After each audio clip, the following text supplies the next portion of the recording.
The New York mayor's office has told United Nations diplomats that coronavirus has already spread widely through the city and could linger as a health threat until as late as September, diplomatic sources have told Foreign Policy. Everyone in New York should assume that they have been in contact with COVID-19, city officials said. The news comes as New York Governor Andrew Cuomo called for President Donald Trump to mobilize the military to help fight the coronavirus pandemic. Writing in the New York Times, he said that he wants federal troops to help expand hospital capacity.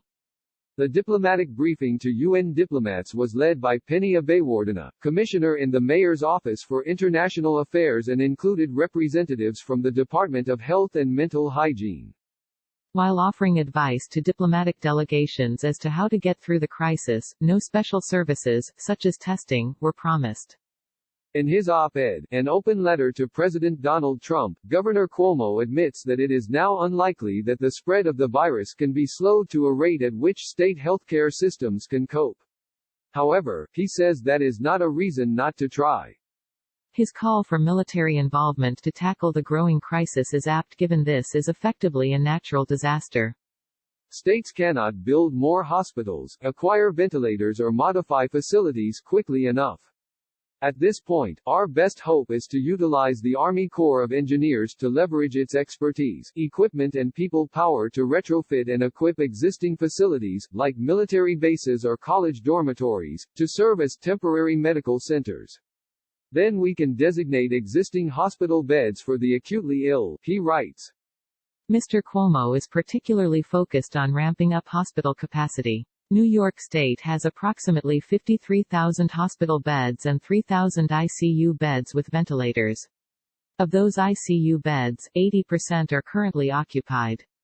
The governor also asks for the Food and Drug Administration and Centers for Disease Control and Prevention to stop over-regulating the testing process, saying that allowing local labs the ability to test was a good first step, but more needs to be done.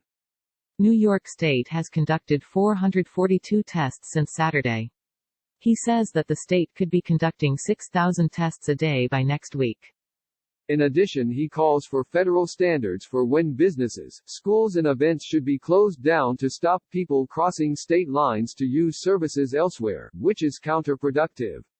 Mr. Cuomo also calls for federal assistance to aid in meal programs, childcare and the overall cost to local economies.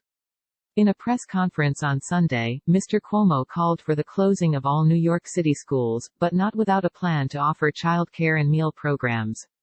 So far, Mayor Bill de Blasio has resisted shutting down the nation's largest school district and sending 1.1 million students home. As of Sunday, New York State has 729 confirmed cases, an increase of 69. There have been 3 deaths. Of the total cases, 131 are hospitalized and 65 patients are in intensive care.